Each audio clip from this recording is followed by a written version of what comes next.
This is the value of wrestling, the revolutionary force in wrestling podcasting. Hey, it's your boy Miguel Z with the Value of Wrestling New Japan Rebound Podcast. I have a guest for you, folks. Yeah, that boy. Hey, man, shout out the Value of Wrestling. I'm right here with the Big O's, San Jose. We're going to shut the shit down. Love and respect, though, man. Value of Wrestling. Hello. Man, thank you, brother. Thank you.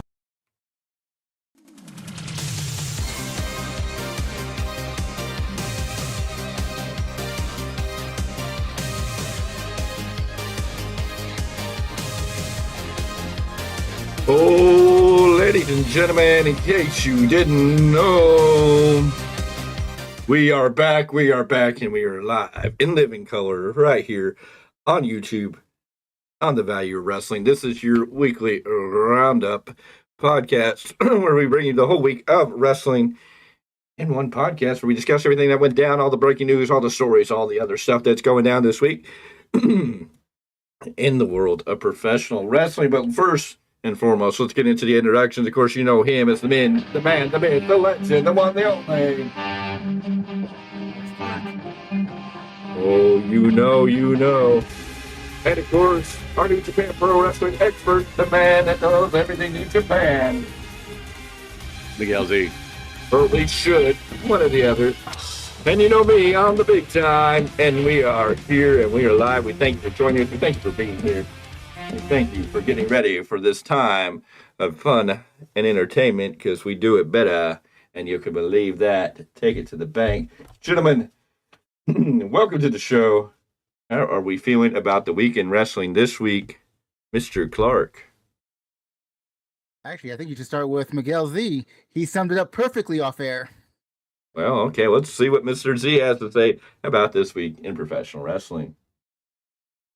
To quote my wife, started off hot, then it sucked, and then it ended the week with a fumble. Yeah, I think that sums it up in a fair assessment of everything that went down this week. It was a very interesting week, lots of different things to discuss. One of the bigger stories that is floating out there, and it's just more of this chaos. The Ashley Mazzaro story seems to be a ghost that has returned. Now, Ashley Mazzaro said around 2006 in a show that the WWE had gone overseas, had done a show in Kuwait. While she was there in Kuwait, at some point, she wound up in the infirmary. And while she was in the infirmary, the man who presented himself as a doctor wound up basically drugging her where she was incapable of moving, and took advantage of her. And then several other armed force members came in. I guess there was numerous of them. We don't know the numbers. We don't know all the little details. Ashley Mazzaro did wind up taking her own life in 2019, which is tragic. Of course, this is coming back out because supposedly a WWE executive was the one that picked up Ashley Mazzaro from the infirmary and carried her back to her hotel room.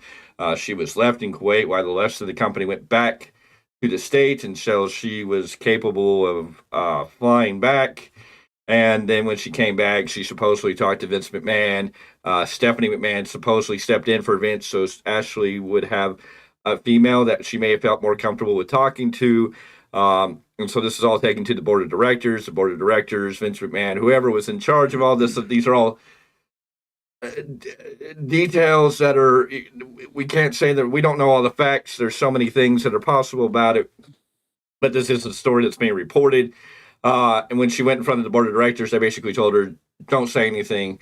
They didn't want to ruin the relationship with the armed forces and what they're doing for the Tribute to the Troops show. And Ashley Mazzaro was pretty much told to shut up and be quiet about it. WWE has come out before and, said none of this happened. We didn't know anything about this, yada, yada. With the newest allegations coming out about Vince McMahon, now John Laurinaitis and his attorney, or at least through John Laurinaitis' attorney, it has been stated that WWE did know about this issue. This was something that they were trying to cover up. And so it's another slight black eye on the company in a way, which is sad and tragic. For me, it's a double-edged sword. As a Army veteran who has served my country, who has been over to Iraq, who's been through Kuwait, who knows 1% of people volunteer to join the military. There's 1% usually it's 1% of the population that ever get in the military. And so it's special. And of course, you would think that 1% that take great pride in wearing that uniform would be a different type of people, but unfortunately there are creatures and credence and people that just are there that are no better than they would be as a civilian. And so it's agitating to talk about it because it's like, yeah, this very well could have happened. Again, these are all allegations. These are all something that could have happened. We don't know. We know that Ashley Mazzaro's friend was recently on a news show with Banfield discussing this, bringing it out, trying to get the attention back on it. Now a lot of heat on Stephanie McMahon is coming out of this because supposedly with the allegations, it was reported that Stephanie McMahon did this, and Stephanie McMahon may have been part of the cover-up.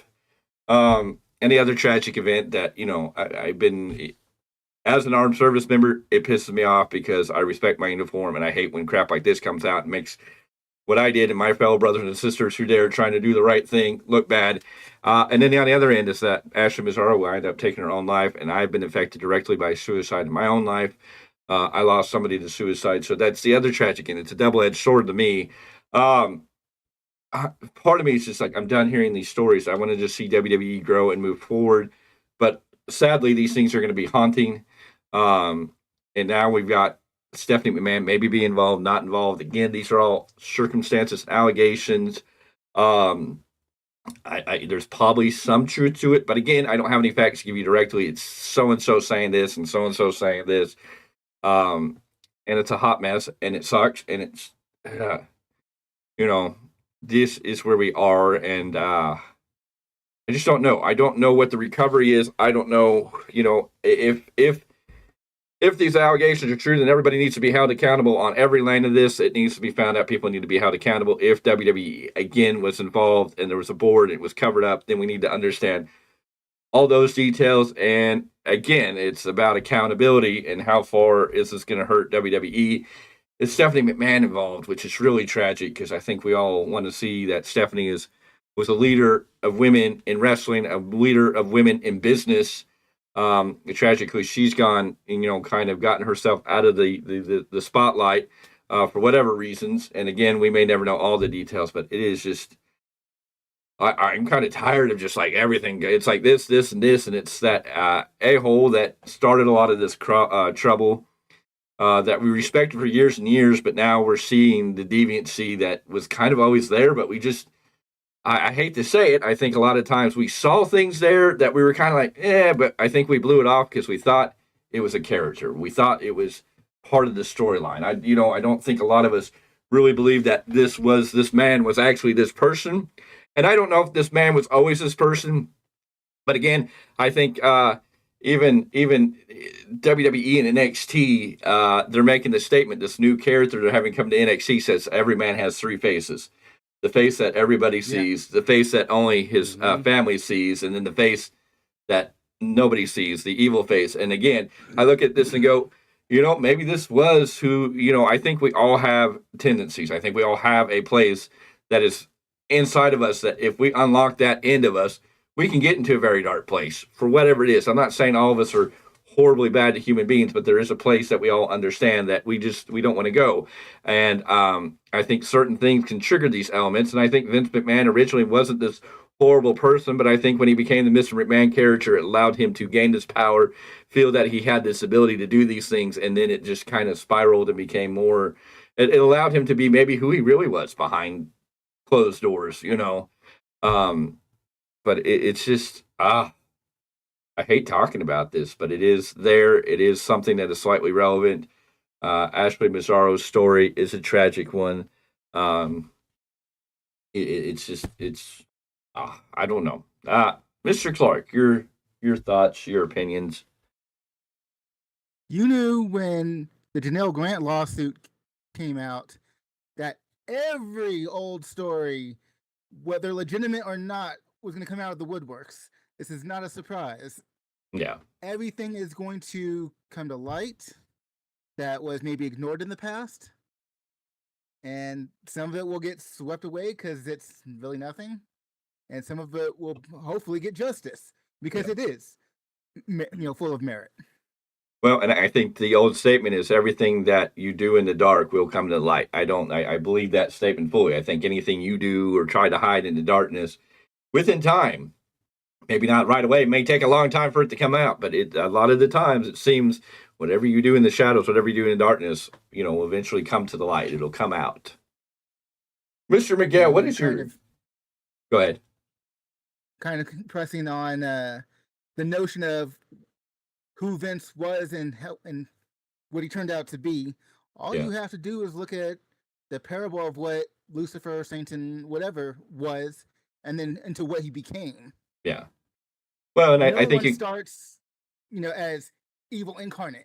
No. There's a reason, and there's. Well, it's kind of like opening Pandora's box. I think we all have a Pandora's box that we know if we open that, there may be no coming back for us. And I think we all have moments in life that, we face these moments that, could change everything.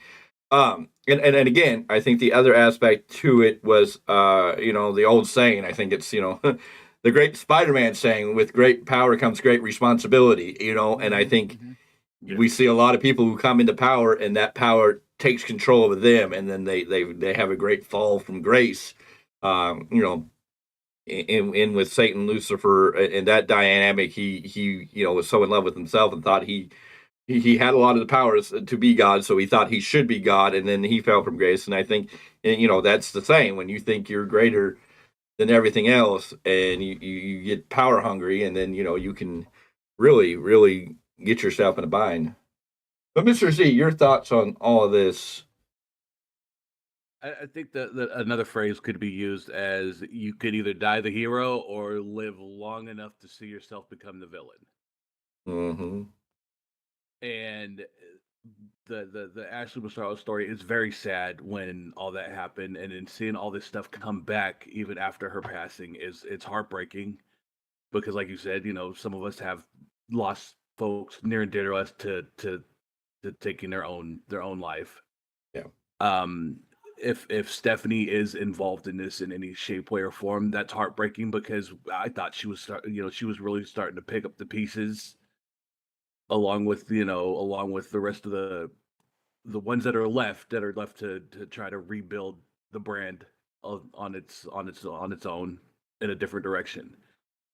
I hope that all this eventually comes into light, and those who need justice get it served as see fit. And then it's frustrating, not in a bad sense, but it kind of like hurts the childhood, because you're like, okay, I've loved this for so long, only to find out the creators of it were extremely evil behind it. Well, but I mean, and it hurts because I'm a fan, but I mean, I think. Yes, I think maybe there was a part of Vince McMahon that is what eventually came out, but I think a lot of it is that turn when he became evil Vince. I think, he allowed himself to be consumed by that, and we got what we got, and I think it spiraled way out of control, and it's sad. And I hope we get some clarity with the status of Stephanie, what plays into that, because I think she was a beloved person within the WWE. I think a lot of people respected her for the change they were hoping she'd bring. And of course, she's left the company now, so I mean, she's on with her life and doing her thing. But it's another tragedy that we're it's getting stirred up. And Mr. Clarke's right. Everything's going to come back around now. You get one big story, it starts gaining traction. People are going to jump on that bandwagon and bring out stuff, factual truth, not lies. Different things are going to come out, and it's sad, even though WWE really seems to be working to pull away from that, head into a new direction. I don't know. It's going to be interesting path. Yeah. So, let's talk about some other stuff. Let's talk about The Rock. Oh, hello, Kitty. You're going to come out. You're going to come say hi. You're going to sneak out the window right now. Right in front of the cameras, right? There we go. It's Godzilla Kitty, ladies and gentlemen. Godzilla Kitty, yes, okay. Keep on going. Keep on moving. You're good. You're good, ladies and gentlemen. Can't help the cat. But The Rock made a big return to SmackDown this week after the press conference last week where they came out and talked about, what's going to happen at WrestleMania. We found out Cody is going to choose Roman. The Rock wasn't happy with how Cody went about that, talking about Roman's family. He's talking about his family. The Rock seemed intense. The Rock seemed turned up. We went into last SmackDown. Last week, we were told this SmackDown we'd have The Rock and Roman Reigns. Everybody got excited. We saw what Cody had to say on Monday Night Raw. And lo and behold, we got to SmackDown. Me and Mr. Clarke covered a little bit of this on our SmackDown review. I went on a rant, on a Big Tyme rant, about how sucky The Rock was in this horrible, horrible promo because he just dropped the ball. But I mean, a lot of talk that The Rock held up the L. Now, I know I mentioned why was he doing the L. Now, a lot of people are trying to say it means something. I don't know if it means something. And then I guess the other aspect to this is when The Rock says, I'm going to make sure you lose everything. And supposedly he was pointing at Roman with the way the camera angles are. And I'm just like, I don't know if we're diving too deep into the conspiracy theory pool here. The biggest thing for me is this promo sucked. I mean, The Rock blew chunks. The Rock failed. I'm sorry, Dwayne, you failed. Absolutely failed at this.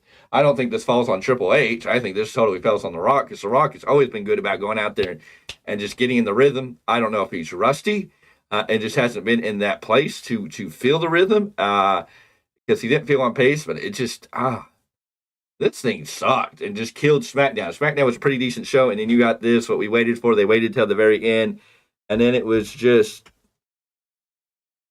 it was the worst thing. I mean, it almost made Dynamite look good, but Dynamite can't make itself look that good.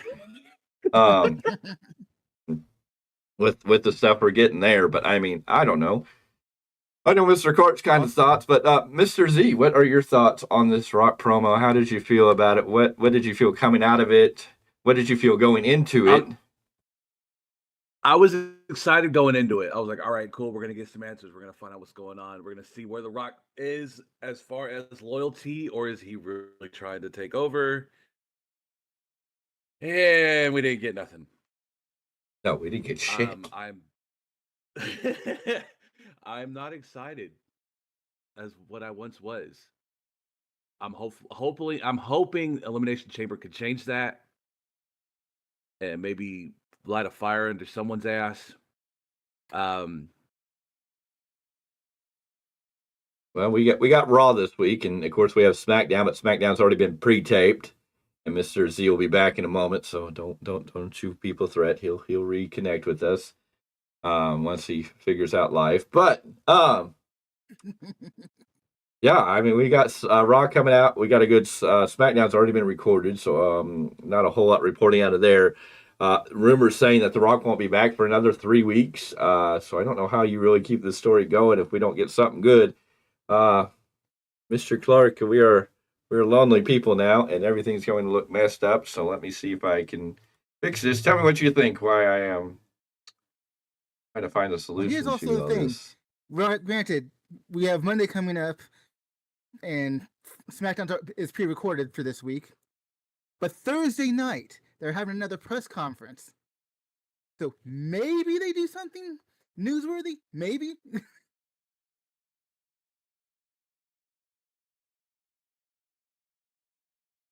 Live in Australia.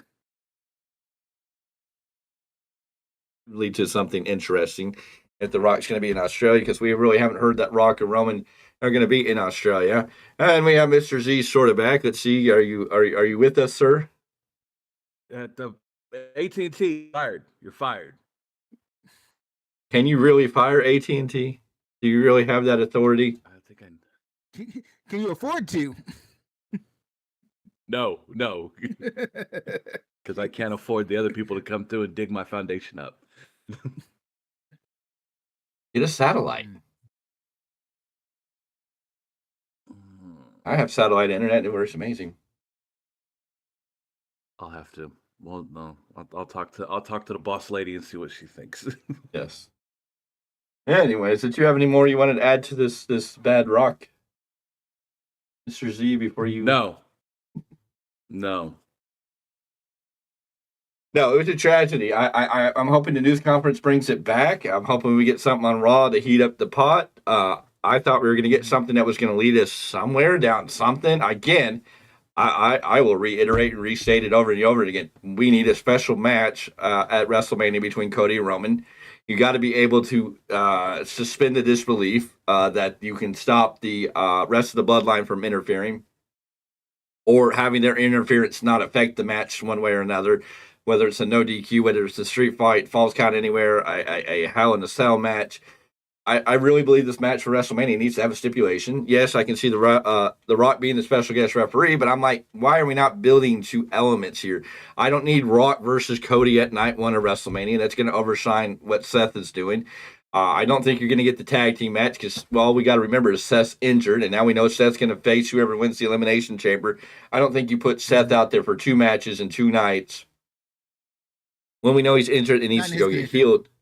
So hopefully we get something more out of the press conference you're going forward because The Rock dropped the ball. And I kind of put it on Dwayne's head because, I mean, you know, he's writing his stuff. He's got Brian Gerwitz there. You know, I don't think Triple H sent him out with a script and say, here, go do your shtick. I think The Rock went out there and tried to find his shtick, and it was juvenile 96, Die Rocky Die era. I want to be a part of the Nation of Domination again.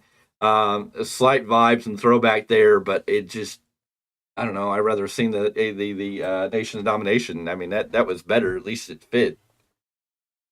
Well, here's also the thing. Oh, go ahead. Here's also the thing. Let's compare this to a TV show or the movies.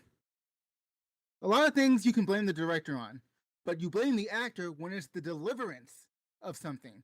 In this case, this lands on The Rock because it's the deliverance of his promo. Yeah. And we're just like, we've seen him do better. Yeah, The Rock went out there on a hot mic doing his stick, and he did his old classic stick that was just it was just cheesy, low-hanging fruit, where I felt like we should have got a more intensified Rock. He should have been talking about the family, the bloodline, the story, why he is pissed at Cody. Don't attack the bloodline. It didn't hype anything. You know, and he's like, I'm going to make sure you don't, I'm just going to do everything in my power. Well, what's your power? What is your authority? I mean, I didn't feel Hollywood Rock. I didn't feel like board of director Rock. I just felt like we went back to 96, 97, early Nation of Domination Rock with, you're Rudy Poo, Candy Pooty, you have 50 wives and 600 inbred kids, and you're just kind of like, and then can you smell what the bloodline is cooking? And then it's just kind of like, nah, it failed. It was a big fail. I know you talk about like a special stipulation they need to have. Can I be one to say that I would not be a fan of Hell in a Cell only because I've seen it and it's more complicated to see through the cage itself? But they could do a standard cage match, or like you said, a falls count anywhere where there is some kind of deterrent of the bloodline not interfering in this. Well, I think the bloodline's going to interfere no matter what you do. That's why I say a Hell in a Cell. I mean, I don't know where you have problems nowadays. They usually put a cameraman in the cell, so it's usually, you know, decent unless you're there in the crowd. But you know, my thing would be, yeah, you put him in a Hell in a Cell. This way you put the Hell in a Cell, you put The Rock in there as a special guest referee. You have the match. This is going to make Solo Sikoa look like a badass because he's going to have to rip that cage door off, and you would give that to Solo. That's not going to work for Jimmy. But then you can bring in, you know, Jay can come out and stop them. You can have Seth Rollins come out and play his part as a shield to try and stop him, Sami Zayn or whatever. If other members of the Bloodline are going to debut, this would be a good night and good moment to help them. Hell, you know, you could have Solo Sikoa and Jimmy try to come down and break in the cage and get stopped by Seth and Sammy or Kevin or Randy or whoever you want to put out there to be, you know, aligned with Cody. Then you could have somebody jump out of the crowd as a debuting Jacob Fatu who could come out and rip the door off that steel cage, which would make Jacob Fatu feel like a huge deal. Let him go wild in there. Then you bring out people to stop him. And, you know, you eventually have The Rock, you know, Cody has Roman down and The Rock goes 1-2 and then turns on Cody and be like, you don't have any friends left. And that's why I say that's the moment you bring Austin in because it gives Austin something to do at Rumble. You're going to get the big pomp. It makes sense to have Austin come out and attack The Rock in this moment. Cody's already said he's taking counsel for many men, so I mean, why not have Austin? And eventually you could have Cody win that. So that's just why the Elimination Chamber, I think there's so much you could do with that. A street fight, the interference is going to come. Yeah, fall count anywhere. Last man standing. You could do all these different matches. I just felt like the Hell in a Cell was a little more believable, that you could at least buy into the fact that the Hell in a Cell would stop anybody from interfering. But I mean, we're marks. We know well enough that no matter what, if somebody wants in that cage, you're going to get in there. But at least in theory, as they're presenting the match, you can go, okay, well, this should quote unquote stop, the interference, even though it probably wouldn't. But I mean, it's a thought. You try to book these things. Well, I mean, like you said too, it's like you can have a debuting Jacob Fatu, make him look like a savage. You can have, I mean, hell, you can even have Zilla show up and spike somebody, or give a good going for it. You know what I mean? You could have Zilla and Jacob and maybe even a Tamatanga all show up on this night. So I mean, there's a lot of. You still want Tama in the bloodline? Yes. I think we have. I mean, but you have these names. We know Jacob Fatu is a free agent. We know Tamatanga is now done with New Japan and a free agent. And if you watch, what was it, MLW? We've seen the end of what should be the end. I don't know what the storyline will be there, but Jacob Fatu got carried out in a body bag. So,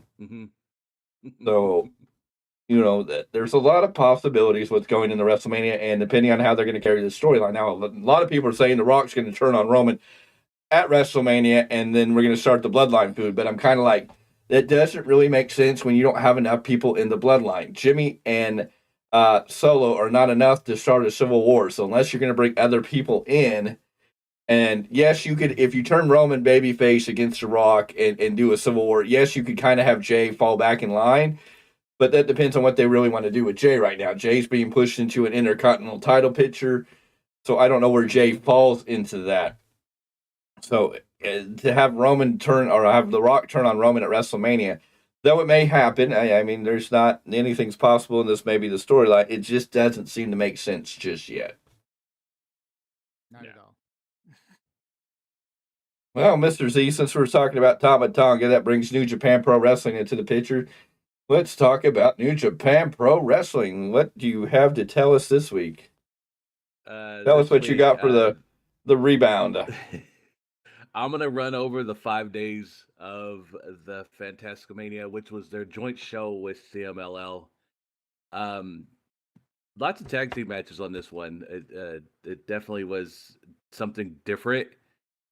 But my main focus this week, folks, will be gearing up towards Friday night, where we have New Beginning in Sapporo. Lots of titles on the line, folks. Lots of titles. I'll go ahead and tell you which ones that we got right now.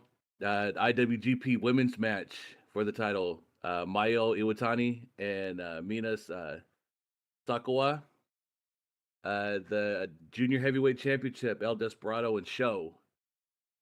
This one, in light of Tama Tonga, since we've talked about it, he gave this man his blessing.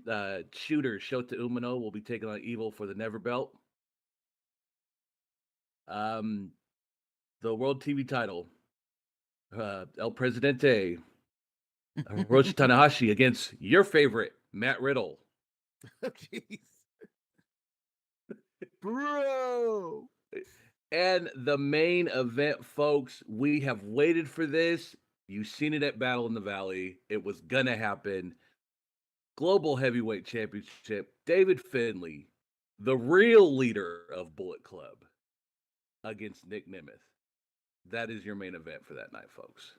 So the most wanted man is going after the leader of Bullet Club. Should be awesome. Should be some great stuff.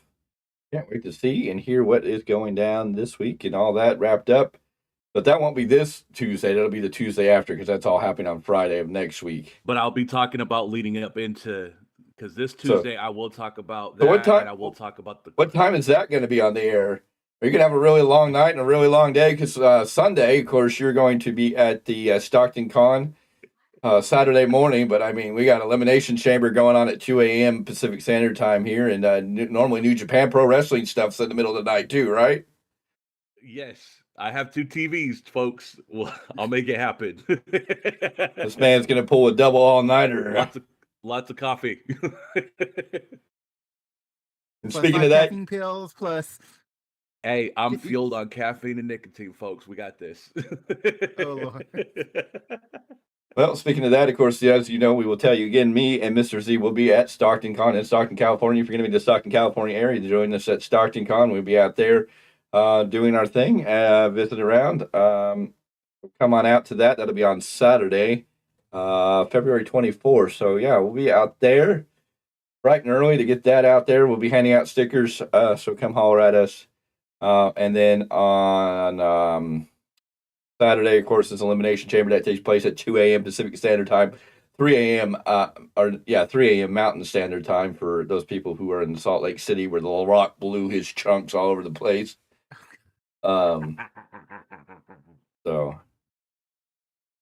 I'm actually excited for Stockton Con. I'm excited for Stockton Con because they are going to have a chance. Fans will get the chance to not only see us, meet us, talk to us. You also get to go and meet Lita or Trish, which is big for fans like us. Oh, you're gonna leave out Duggan? You're gonna leave out USA? Hey, that's or Leslie with Team Canada. That's like someone from my pops or the older crowd. But yeah, you got to meet. What? Mr. Duggan. Hold up! Wait! Roll back here. What do you mean, older crowd? Oh, geez. Huh? Wait! I'm not that. Duggan's the older crowd. Hey, do we not recall that Duggan was the first winner of the Royal Rumble ever? Even though it was a 20-man Royal Rumble, he did win the first Royal Rumble. Yes, he did. The first so you never wish to talk to him. I would like to talk to him about that because, like I said, I remember my dad said you were on my lap sitting watching this thing, even as a young one. Oh, so you're a young one watching Duggan, but it's for our older folks, Duggan. So he was over in the era of when my dad was going to shows, man. Come on. Doug was over in the 80s, this late 70s and early 80s. So, I mean, yeah, that's still our generation. Saying old folks. No, the bloodlines is more for the older folks because my dad was talking to me about that the other day. Which level? Alpha, Cinca, and... Yes, Alpha, Cinca... That's okay. Them at the Cow Palace every weekend. Well, that's how those boys got in. They saw Chief Maivia wrestle, and then they basically through Peter Maivia is why they became wrestlers because they would be at the Cow Palace every weekend.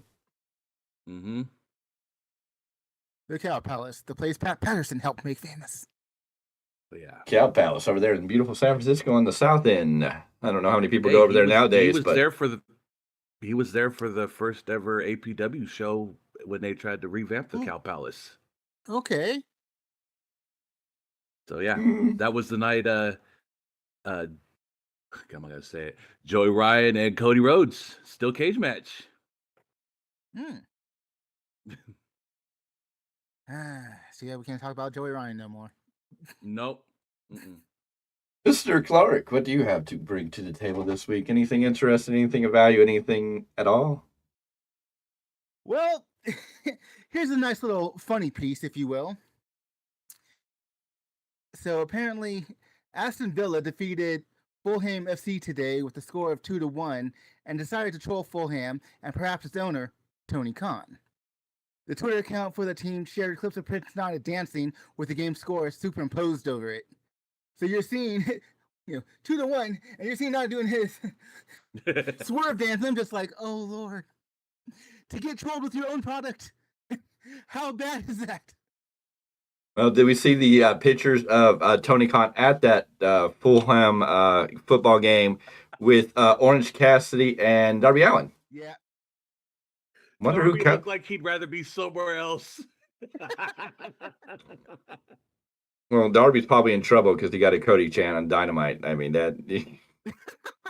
Oh, that's probably why he had to go. Anyways, and Orange Cassidy, of course, we all know Orange Cassidy is Tony Khan's favorite toy of the decade. So whenever that runs dry. Anyways, Dynamite sucked.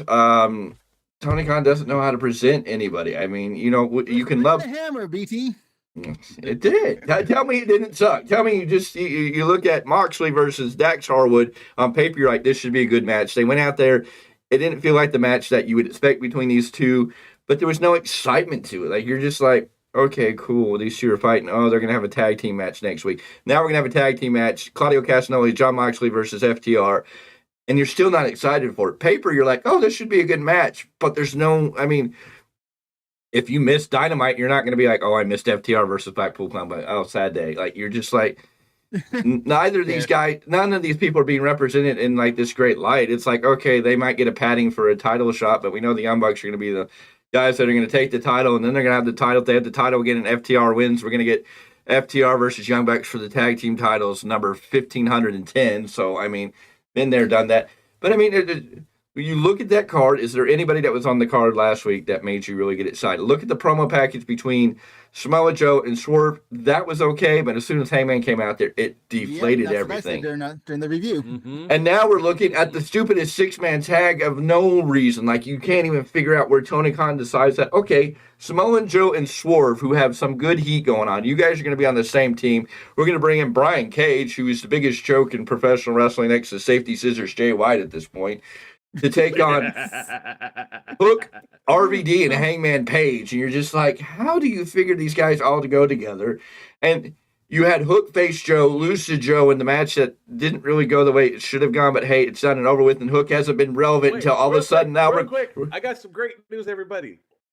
Jericho's touring with Fozzy overseas, so we won't see him on TV. Just saying. Okay. I wouldn't bet your breath. I think we're gonna have a Sammy Guevara, Chris Jericho versus the Hardy Brothers match coming up real soon after what happened on Rampage. Yeah. Oh no.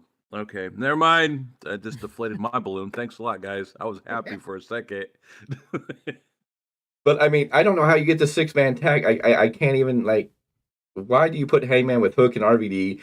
Hook hasn't been on TV since he lost to Joe, so he's kind of like this lost cause. And now you want to go, oh hey, I can bring Hook in, and then it's like this shit sucks.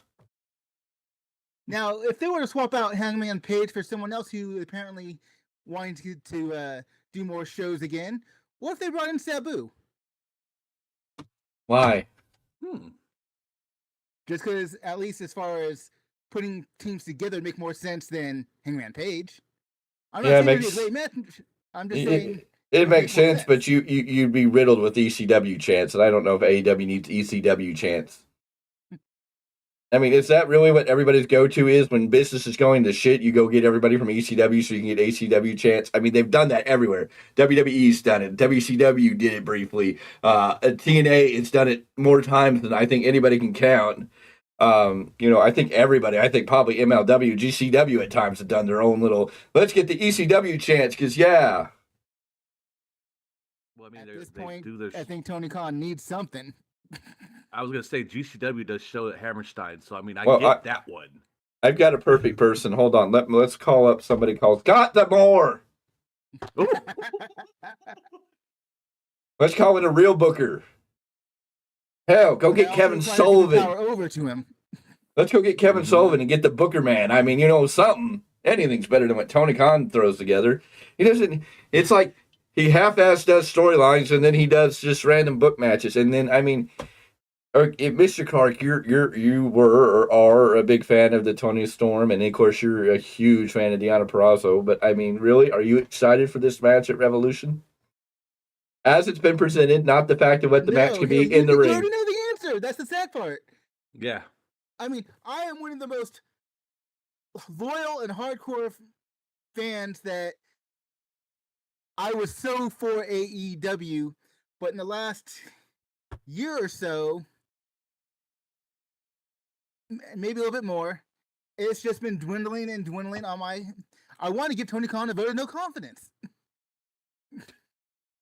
How do you feel your mommy, your wife, who's been presented in AEW?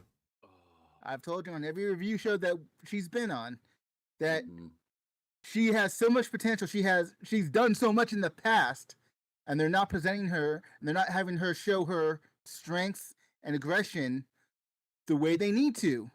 to get her over in this company. How do we feel about Mercedes Moné coming into AEW? Don't give a shit at this point.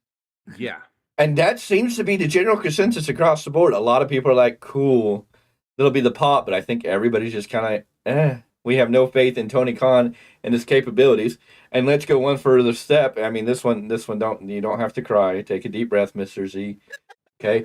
No. It's okay. What is our feelings of Okada showing up in AEW? Because that seems pretty intimate too. I mean, I think big business. We're getting Mercedes, we're getting Okada, we're going to get Will Ospreay, all for big pops on a night.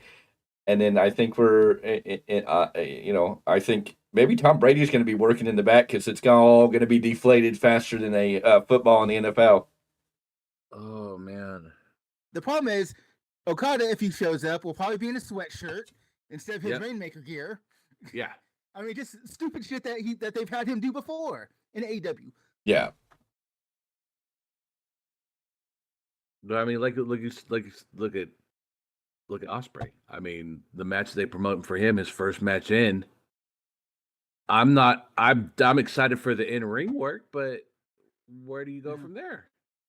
And I don't know if this is going to be breaking Ospreay away because Ospreay is supporting it as a inner family match of fun. He's already tweeting that like, against my brother. Yeah, I don't know if this separates Ospreay from the Don Callis family. I don't know if they're not going to keep him in the Don Callis family. I don't know if we're going to see Will Ospreay as the AEW World Champion at All In with Don Callis in his corner. I don't know if we're not going to have. I don't know if we're going to keep him in the Don Callis family in the idea that we're going to make Will Ospreay the AEW champion at All In, and hopefully somewhere after that, Kenny Omega will be okay and ready to come back to wrestling so they can continue the quote-unquote war with Don Callis, but give us Kenny Omega versus Will Ospreay. Yeah, but no, you don't need that. That's done. To any fan that knows what's going on, that feud should be done. They should be looking at something different. But is it done in AEW? Obviously, Tony Khan doesn't connect the flowing juices of everybody else. He pretends to, but he's not taking what you do in New Japan and bringing it to AEW. He's just representing everything in AEW. Mm-hmm. I mean, look at the Bang Bang. Okay, I'm going to say this, which is great from American fan perspective. They haven't seen it. They've heard stories. But they're not getting the match that we got. Is it when you talk about AEW, are the people that Tony Khan, the casual fans that may have never seen this in New Japan, there enough to support that? Because is it not the hardcore fans that are showing up every week in these AEW arenas that think this stuff is awesome? So, I mean, the Tony Khan that they get, yeah. Tony Khan seems to be playing to those casual fans, but he's not bringing those casual fans in to watch it. No. I mean, I don't even care about a Will Ospreay Kenny Omega match, even though in theory that I should know this match should be amazing, should be a barn burner, should be a 5-star classic and live in infamy. But I'm like, in AEW, I'm like, there's just, the match will be great, but everything else will be shit. And that's even then, if it happened in a New Japan ring, I have more confidence in just the ring work. Yeah. Let alone. Well, there'd be more build in New Japan Pro Wrestling. New Japan Pro Wrestling isn't necessarily based on build because of the culture in Japan. Mm-hmm.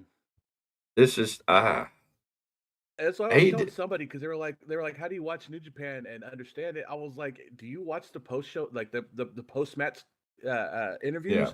That's what builds the story. Mm-hmm. Yeah. That's what does it. I said the fans in Japan love the ring work, and if they want to find out what's going to happen next, they'll watch the interviews afterwards.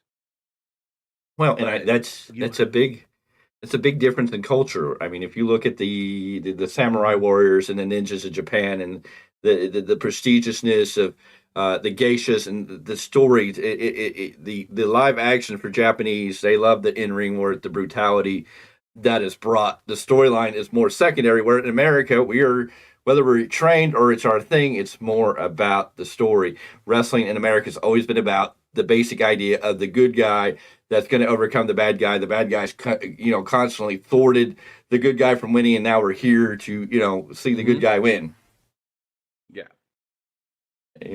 That's always been the story here. When we can't even figure out who's the good guy, who's the bad guy, because every week they change more than Paul White You're just like, I mean, who's the heel and face when Sammy you put White. who's the there you go. Who's the face and heel when you had the Blackpool Combat Club of John Moxley and Claudio Castagnoli against FTR?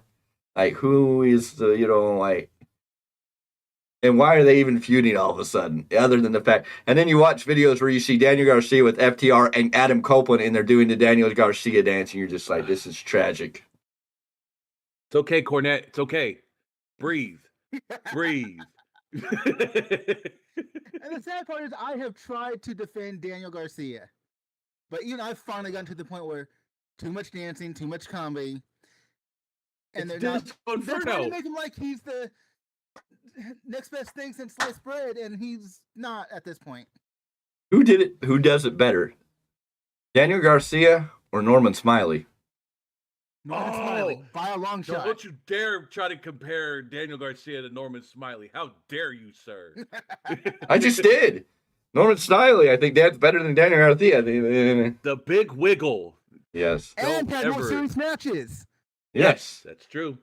Norman Smiley was Norman Smiley was on that level of like an R-Truth comedy character and actually had big matches and got over. Mm-hmm, mm-hmm. Yep. Hell, I'd even give the win to Alex Wright at this point. Oh yeah, Dolph Wonder Kid. Okay. Later Berlin. Oh yeah. Fuck that Berlin character. Did nothing for me. Oh, so you didn't like when Berlin had the wall either, right? I kind of understood what they were going for, but it was like it just didn't do anything for me. Yeah. How long before Tony Khan digs up like Vampiro or somebody to come back? NWA already has.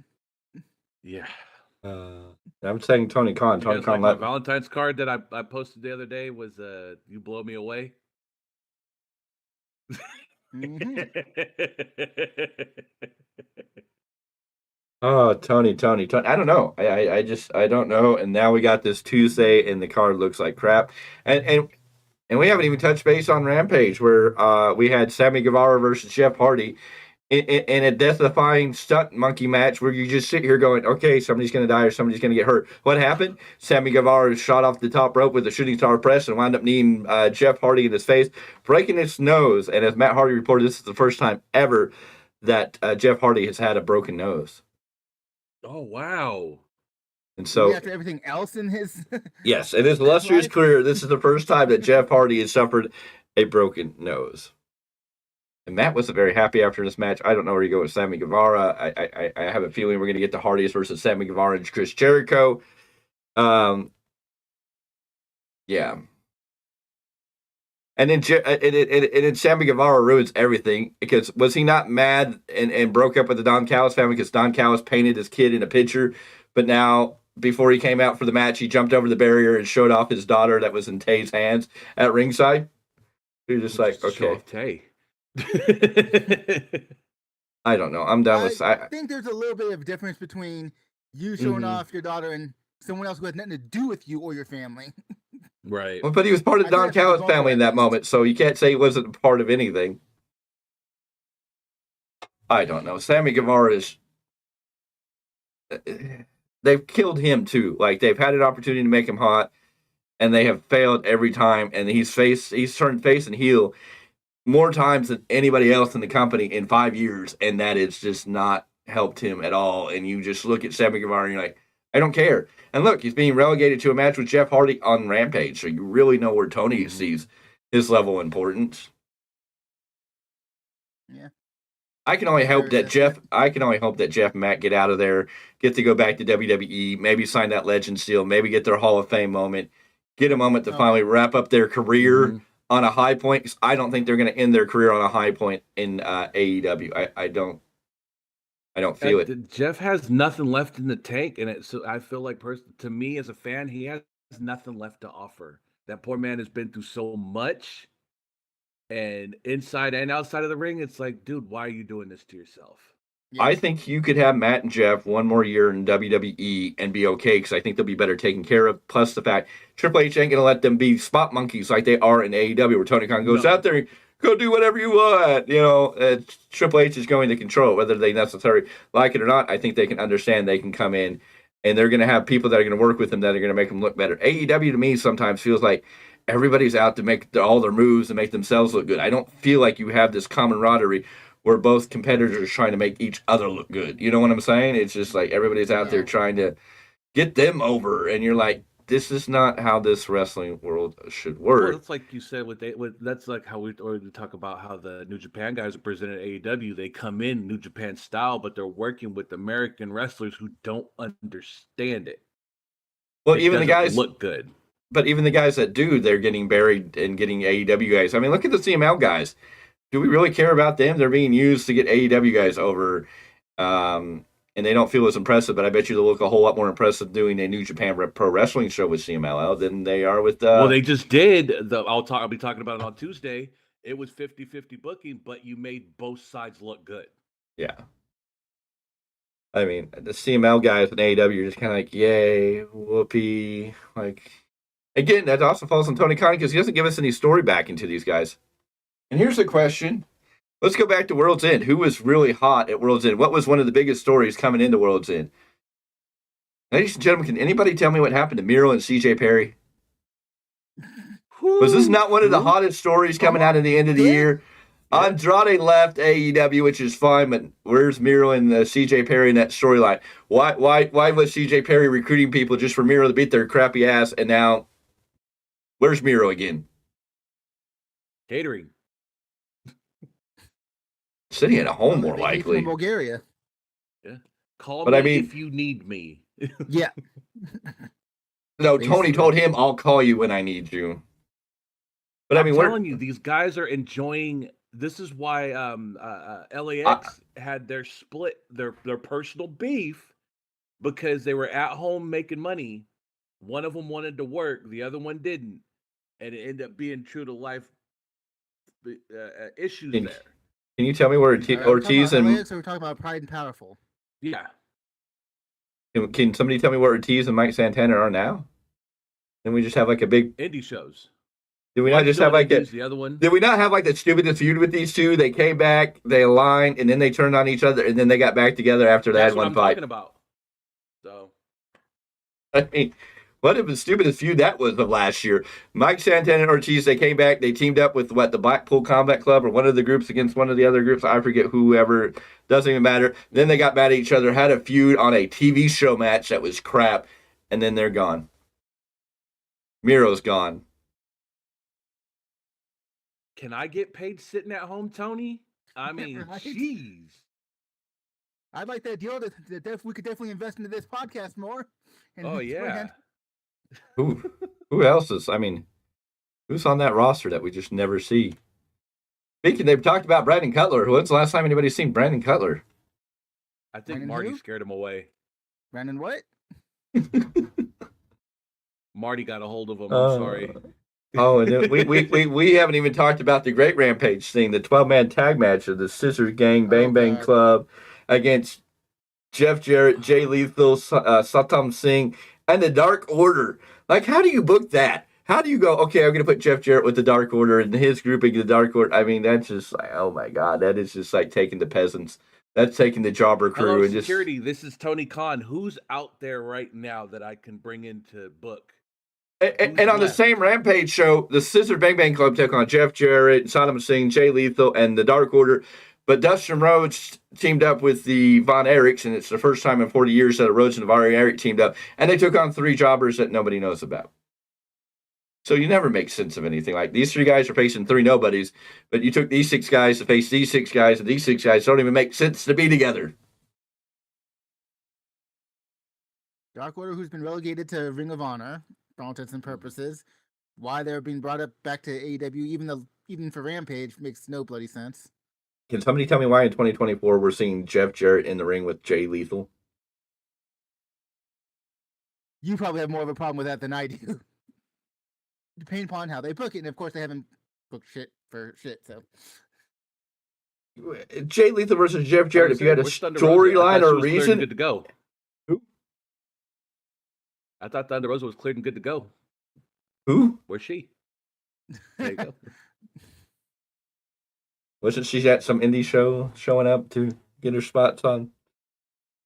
Thunder Rosa's like one of those favorites. Thunder Rosa. Well, where's Hikaru Shida? I mean, where's Riho? We brought Riho back, kids. Riho's everybody's favorite. Riho, yay!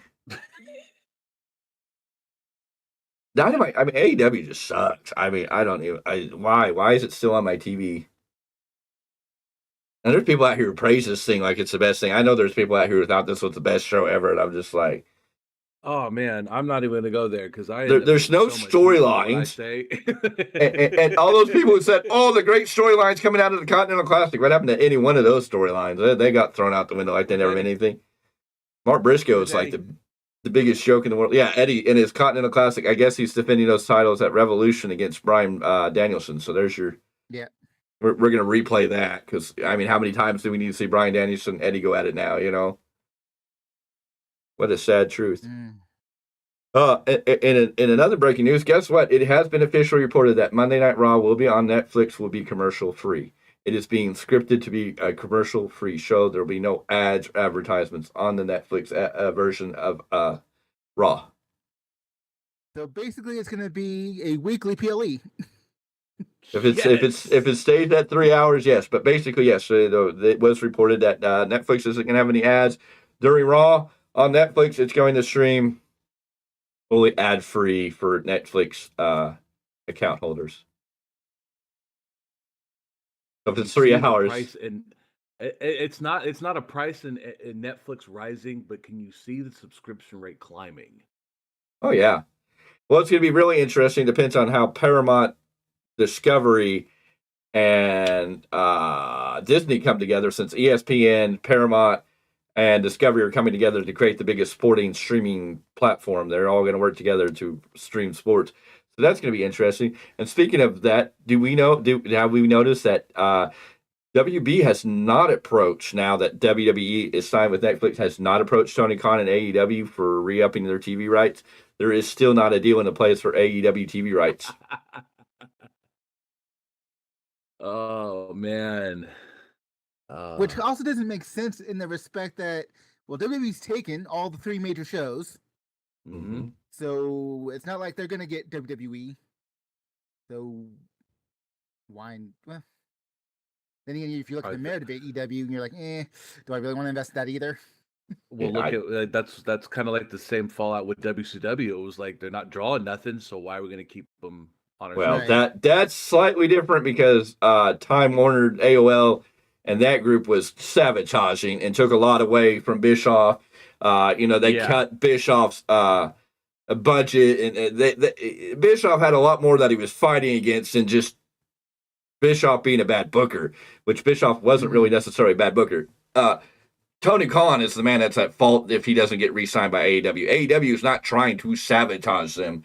AEW is giving them a lot of leniency with these constant, we're going over 5 minutes because, well, I don't know why you need an extra 5 minutes on your show. Discovery. If you could book it in your time frame, you'd be fine, but Tony doesn't want to do that, and then they give him this leeway.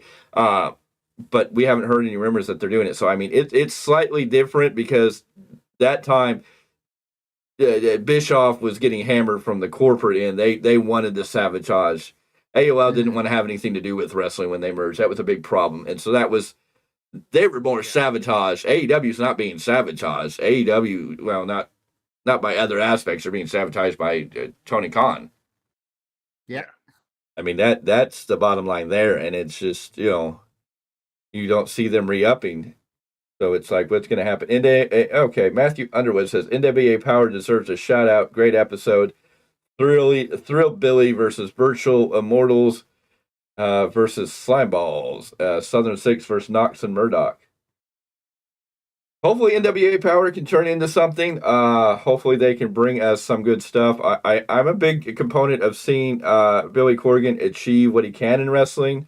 I'd love to see him turn it and make an opportunity, but if he has real quick, Matthew, Kratos is my son's favorite wrestler, so I'm gonna have to let him check that out because it's all that boy wants to watch. The thing is, I weave in and out of NWA, and sometimes they hit certain matches or certain stories hit really good, really hard, and other times you're just like, how did this super bad indie thing wind up on my YouTube TV?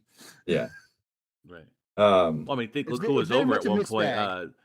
The former Funkasaurus was walking around with 10 pounds of gold. I mean, That's okay, what well, I had to say about that at that time. Yeah. we're gonna talk. I'm not We're gonna talk conceding about Tyrus. I mean, it is what it is. Tyrus is, everybody thanks EC3 for driving Tyrus out of NWA. So I mean, it is what it is. That's yeah. It is what it is, but yeah, NWA I think has an opportunity if they show it. I'm a big component of wishing Billy Corgan better luck than Tony Khan. I'd love to see what Right?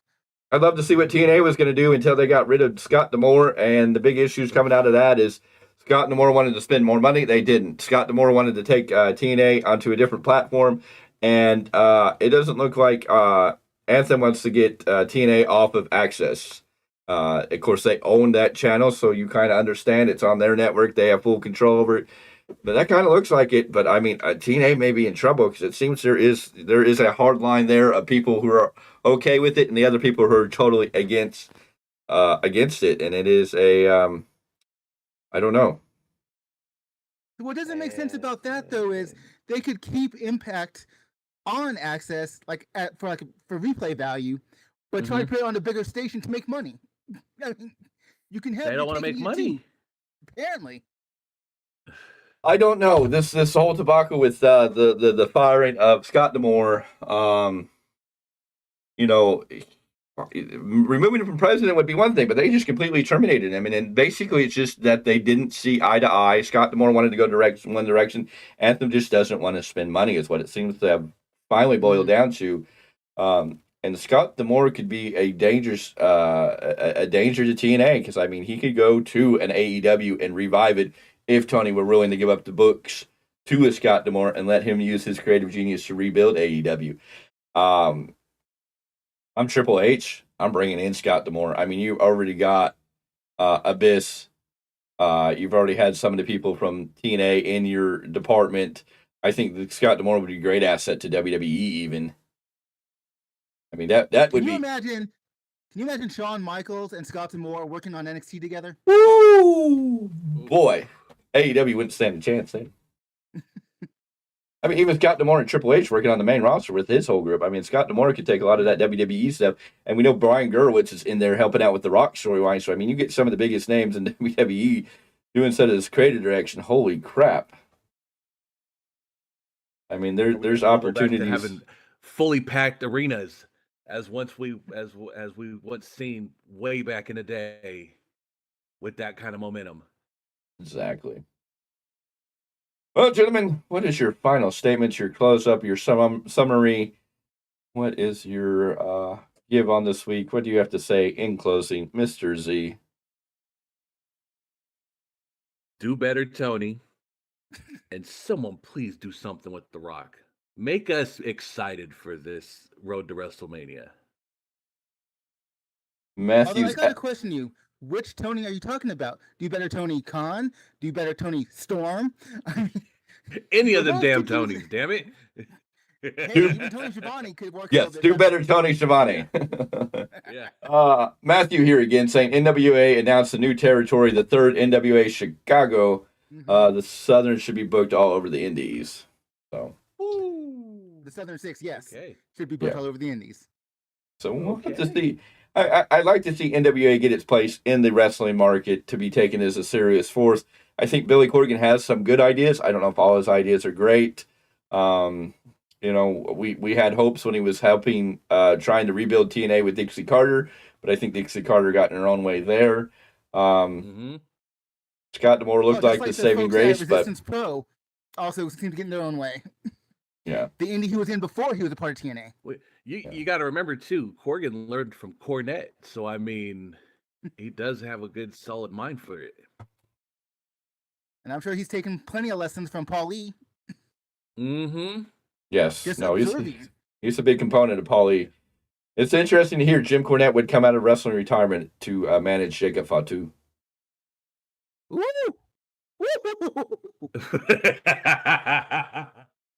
So that there is always that.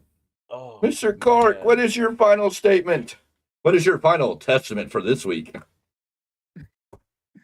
Man, let's keep watching the Final Testament. I'm actually kind of, even though it's a slow burn, I'm enjoying what they're doing with Cross. I'm enjoying what they're doing with AOP. It needs to be a slow burn to burn that stable upright. But no, because they're all being rebuilt. Oh yeah. But they're at least all being rebuilt strong. Yes. There we go. Unlike the Bang Bang Gang over there in the AEW. Since you want to show off your Bullet Club shirt and be like, oh, I'm wearing. Now, that's OG that's Bullet a Club. real That has nothing to do with that gold real AEW thing. A lot of speculation talking about Bullet Club. There may be a new Bullet Club member coming to AEW. Mr. Bauer's contract's coming up in WWE. Could he be heading to AEW? Could we see the Prince in AEW? I hope not either, but I mean, it's rumors and speculation that it's a possibility. I don't, he wants to go work with his old buddies, but I'm like, no, he's doing great in Judgment Day. If he's going to come back into anything Bullet Club, that he helps the New Japan Strong brand. There you go. I think he'll stay. Or you go to TNA and help them. Hey, they ABC. Yep. They still use Bullet Club music. They still wear Bullet Club gear. Yep. What was brought up the other day? We were talking about it, and I was saying that the OC don't need a Prince. They need guerrilla warfare. Well, the OC are headed to NXT. There's a lot of speculation. NXT's got this new character that they're building. And speaking of that, there are a lot of people have been pointing fingers at one Tyler Rotunda or Bo Dallas or Uncle Howdy. And he's making new vignettes under his videos where he's talking about that character, kind of saying it may not be him, but he understands it. I don't know. Tyler Rotunda still seems to be under WWE contract. We may see him returning. He's really seeming to be picking up, at least on the YouTube videos, his brother's mantle, the Bray Wyatt mantle. I don't know, and he's recently talked about one Alexa Bliss on his videos there. I forget what he calls it now, Dereg or Dereg, I don't know. So a lot of interesting stuff, but OC looks like they are going to show up on it was already recorded NXT this week, so they're down there. But there's a lot of talks that Tama Tonga's headed to NXT and that the OC are going to line themselves with Tama Tonga. That's why they're down there. Again, that's rumor speculation. You got to take that with a grain of salt. We know Jacob Fatu is a free agent, and the added aspect that he was on that family chart, even though other members, Zilla wasn't on there, Tama Tonga wasn't on there, the other members of this family weren't on there, but Jacob Fatu was on there. So that leaves a lot of speculation that Jacob Fatu may be headed to WWE. I think that's the best option for him. I think he could be made into an instant beast to be aligned with the bloodline, let alone if they do a civil war and you line Jacob Fatu with like The Rock in a heel Rock zone going up against babyface Roman. You could make Jacob Fatu could be made in WWE overnight. Oh yes, absolutely. Let alone Tama Tonga if he gets involved in this. It's going to get really interesting. Well, gentlemen, it's been a show. It's been a day. This is your weekly roundup right here on the Value of Wrestling. We thank you for being here. We thank you for tuning in each and every week. Make sure if you're here, you hit that like button. If you're watching this later, hit that like button. Let's get this out into the algorithm.